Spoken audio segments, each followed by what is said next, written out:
हाँ जी, तो next question आपके साथ स्टार्ट किया है हमने रेशियो एनालिसिस से। क्वेश्चन का गिवन पार्ट मैंने आपकी स्क्रीन पर लिखा है, एक बार गिवन पार्ट को देख लेते हैं। हमारे पास कैश एंड कैश इक्विवेलेंट का अमाउंट दिया हुआ है 40,000, ट्रेड रिसीवेबल्स है हमारे पास 2,70,000, इन्वेंट्री है इंक्लूडिंग लूज टूल्स 30,000 के लूज टूल्स है, टोटल है 1,80,000, यानी 1,80,000 में लूज टूल भी है और बाकी इन्वेंट्री भी है। प्रीपेड एक्सपेंसेस दिए हुए 20,000 के, वर्किंग कैपिटल गिवन है 2,80,000। अब क्वेश्चन की रिक्वायरमेंट क्या है, क्वेश्चन हमसे चाहता क्या है? क्वेश्चन कहता है calculate current ratio and liquid ratio. आइए जी सॉल्यूशन पर आए, सॉल्यूशन स्टार्ट कर रहे हैं हम लोग। और सॉल्यूशन के लिए आपको पता है हमें सबसे पहले करंट रेशियो निकालनी है। तो करंट रेशियो निकालने के लिए आपको क्या करना है? Current ratio is equals to current assets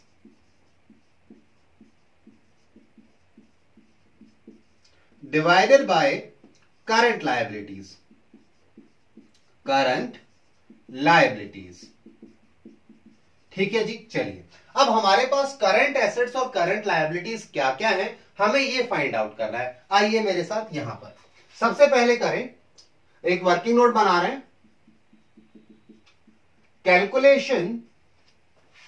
calculation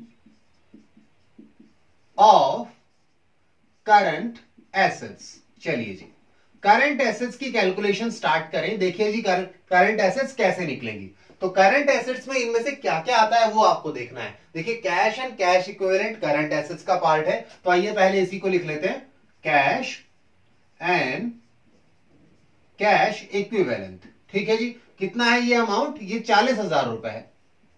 इसके अलावा ट्रेड रिसीवेबल भी करंट एसेट्स का पार्ट है, आइए इसे भी लिखें, ट्रेड रिसीवेबल। ट्रेड रिसीवेबल है 2,70,000।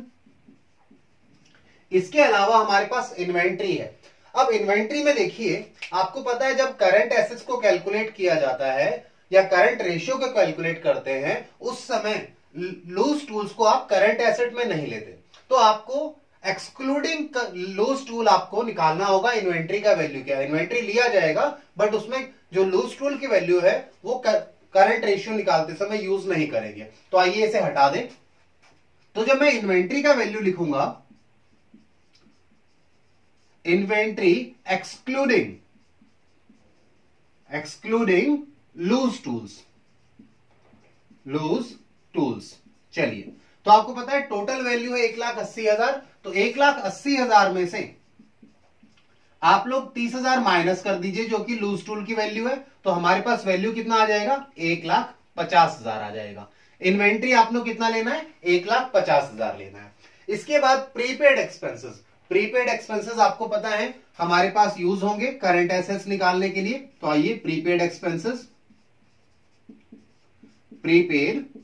एक्सपेंसेस भी आपको लेने हैं और प्रीपेड एक्सपेंसेस का अमाउंट है 20,000, 20,000 रुपए जी। इसके बाद आपके पास है वर्किंग कैपिटल। अब वर्किंग कैपिटल का रोल यहां नहीं है, इसका रोल यूज होगा हमारे पास करंट लायबिलिटी निकालने में, क्योंकि वर्किंग कैपिटल का फॉर्मूला क्या है जी? वर्किंग कैपिटल बराबर होता है current assets minus current liability. Current assets में से अगर करंट लायबिलिटीज को माइनस किया जाए तो आपके पास वर्किंग कैपिटल आता है। तो आइए पहले करंट एसेट्स का टोटल निकालें। एक काम कीजिए, इनका मुझे आप टोटल बताइए, इन सब का टोटल क्या आता है? ठीक है जी, जल्दी से टोटल बता दीजिए मुझे। ये आपका टोटल जो आएगा ये होगा करंट एसेट्स। ठीक है, मैं वेट कर रहा हूं आप लोगों का टोटल, मुझे बताइए जरा कितना आएगा इनका, जल्दी से बता दीजिए। हाँ जी, 40,000 प्लस 2,70,000 प्लस 1,50,000 और प्लस 20,000, कितना आएगा जी? 4,80,000। ठीक है, 4,80,000 हमारे पास टोटल आ गया करंट एसेट्स का। ठीक है जी, अब करंट एसेट्स तो मिल गए हमें जो हमें चाहिए करंट रेशियो निकालने के लिए, करंट लायबिलिटी और निकालें। तो आइए एक वर्किंग नोट और बनाएं। Working note number 2, calculation of current liability. ठीक है जी, करंट लायबिलिटी की कैलकुलेशन कर रहे हैं, और जब करंट लायबिलिटी की कैलकुलेशन कर रहे हैं तो हम क्या यूज करेंगे? हम यूज करेंगे जी वर्किंग कैपिटल। अभी मैंने बताया था वर्किंग कैपिटल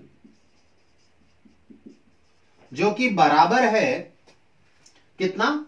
2,80,000 रुपए। इसको आप एक और दूसरे तरीके से कह सकते हैं कि साहब करंट जो लायबिलिटीज है वो आपकी नहीं, वर्किंग कैपिटल जो है उसे दूसरे तरीके से कैसे लिखेंगे? करंट एसेट्स माइनस, या चलो यहां इक्वल को लिखता हूं मैं, equal to current assets minus current liabilities. ठीक है जी। यानी कि आपके पास अब एक चीज देखिए, इक्वेशन क्या बन गई आपकी कि 2,80,000 जो बराबर है वो किसके बराबर है? करंट एसेट्स में से करंट लायबिलिटीज माइनस करो तो कितना आना चाहिए? 2,80,000 आना चाहिए। अब आपके पास ऊपर आपने वर्किंग नोट नंबर 1 में करंट एसेट्स की वैल्यू निकाली हुई है। अगर इस इक्वेशन में पुट कर दे करंट एसेट्स की वैल्यू तो आपके पास करंट लायबिलिटी आ जाएंगे।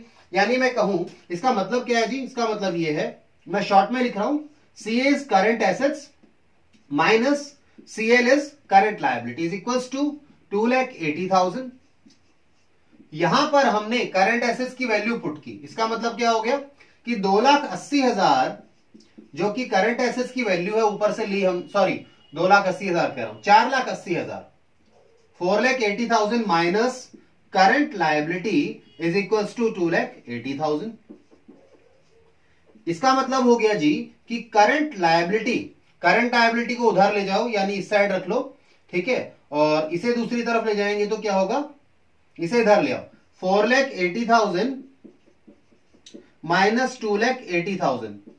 ये तो मैथमेटिक्स है, केवल साइन चेंज किए हमने, ठीक है। तो हमारे पास करंट लायबिलिटी कितना आ जाएगा? यानी आप कह सकते हैं कि आपका जो करंट लायबिलिटी है, current liability is equals to 4,80,000 में से 2,80,000 माइनस करेंगे तो कितना आएगा? 2 लाख।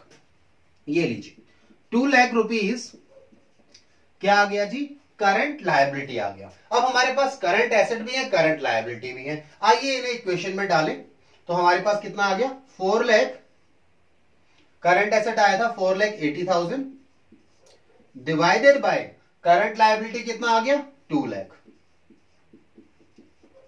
चलिए तो जरा इसे डिवाइड करके देखिए कितना आएगा। 4,80,000 को डिवाइड करो जी आप किससे? 2 लाख से, तो कितना आएगा जरा मुझे बताइए? 2.4। ठीक है, तो 2.4 आ रहा है, 2.4:1 आ रहा है, तो आप इसे कह सकते हैं 2.4:1 भी कह सकते हैं, या 2.4/1 भी कह सकते हैं। ये हमारे पास क्या आ गई जी? करंट रेशियो आ गई। इसका मतलब क्या है कि जो हमारे पास करंट एसेट्स है वो 2.4 टाइम्स है ऑफ करंट लायबिलिटी। ये पहला पार्ट हमने कर लिया। इसके बाद हमें दूसरा पार्ट करना है, और दूसरा पार्ट क्या है जी? हमें लिक्विड रेशियो निकालनी है। आइए लिक्विड रेशियो निकालें। मैं इस पार्ट को इरेज कर देता हूं, फिर आगे चलेंगे। हमने करंट रेशियो निकाल ली। अब करंट रेशियो के बाद आइए लिक्विड रेशियो लिखें। तो लिक्विड रेशियो कैसे निकलेगा जी? देखिए लिक्विड रेशियो निकलेगा आपका, लिक्विड रेशियो का फॉर्मूला क्या होगा? Liquid ratio is equals to liquid assets या क्विक एसेट्स बोलते हैं हमें ना, लिक्विड एसेट्स। अब लिक्विड एसेट्स कैसे निकलती हैं? ध्यान से समझिएगा, लिक्विड एसेट्स कैसे निकलती हैं इस चीज के लिए आप देखिए, मैं यहां लिख देता हूं, liquid assets equals to liquid assets equals to current assets. Current assets में से माइनस किया जाता है कुछ चीजें आपके यहां पे करंट एसेट में लिक्विड नहीं है कि रेडिली कन्वर्टेबल इनटू कैश नहीं है। एक तो है इन्वेंट्री और दूसरा है प्रीपेड एक्सपेंसेस। अब जब इन्वेंट्री को माइनस करोगे तो ध्यान देना, इन्वेंट्री में ऑलरेडी आपके पास जो वैल्यू है 4,80,000 की, इसमें आपने यहां पे देखी है, इससे मत देखो, चाहे ये तो क्वेश्चन का पार्ट था, यहां से देख लो।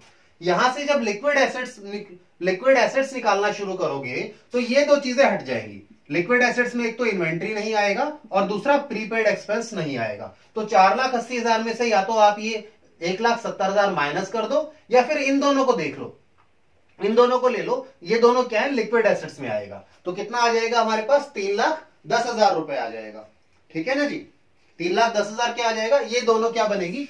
केवल ये दोनों लिक्विड एसेट्स बनेगी, आपकी लिक्विड एसेट्स बनेगी, जिनका टोटल कितना है? 3,10,000 रुपए। अब आपके पास लिक्विड एसेट आ गए और करंट लायबिलिटीज ऑलरेडी हैं आपके पास। और अगर वहां ना लिखकर देखना चाहे तो यहां देख लीजिए, inventory minus prepaid expenses, minus कर दीजिए एंड डिवाइड कर दीजिए किससे जी, करंट लायबिलिटी से, करंट लायबिलिटी से। आइए, तो ये हमने देखा है कितना था हमारे पास, ये निकाल के देखा था मैंने। आप 4,80,000 में से ये दोनों माइनस कर दो या नेट टोटल उधर से ले लो, 3,10,000, एक ही बात है। तो हम सीधा 3,10,000 लेते हैं यहां पर, 3,10,000 डिवाइडेड बाय 2 लाख रुपीज, जो कि हमारे पास क्या है जी, करंट लायबिलिटी है। आइए, तो मुझे बताइए जरा, 3,10,000 को 2 लाख से डिवाइड करो और मुझे बताओ कितना आंसर आएगा। कितना है, 1.5:1। ठीक है, 1.55:1 या फिर और 1.55:1। ये आपके पास क्या आ गई जी, आपकी लिक्विड रेशियो आ गई। ठीक है, क्योंकि हमने इस इक्वेशन में, अच्छा एक चीज, सॉरी मेरी गलती हो गई, मैं यहां पे आपको लिक्विड एसेट्स बता रहा था, लिक्विड एसेट्स का एक फॉर्मूला था, तो मैं यहां करंट लायबिलिटी ना लिखूं, है ना। ये लिक्विड एसेट्स का फॉर्मूला था, तो अगर लिक्विड एसेट्स निकालनी है तो आपको ये करना पड़ेगा। ठीक है, ये आप डायरेक्टली मैंने वहां से आपको करके दिखाया। जो लिक्विड एसेट्स आ गए 3,10,000 आ गए, और करंट लायबिलिटी पहले ही निकाल रखी थी हमने वर्किंग नोट नंबर 2 में। ठीक है, तो हमारे पास दोनों पार्ट हो गए जो क्वेश्चन की रिक्वायरमेंट थी। क्वेश्चन ने एक तो आपसे करंट रेशियो निकालने बोला था और दूसरा बोला था लिक्विड रेशियो निकालने के लिए। ये दोनों हमने कैलकुलेट कर लिए हैं, अब इन्हें आप नोट डाउन कर लीजिए, फिर हम नेक्स्ट क्वेश्चन स्टार्ट करेंगे आपके साथ। ठीक है।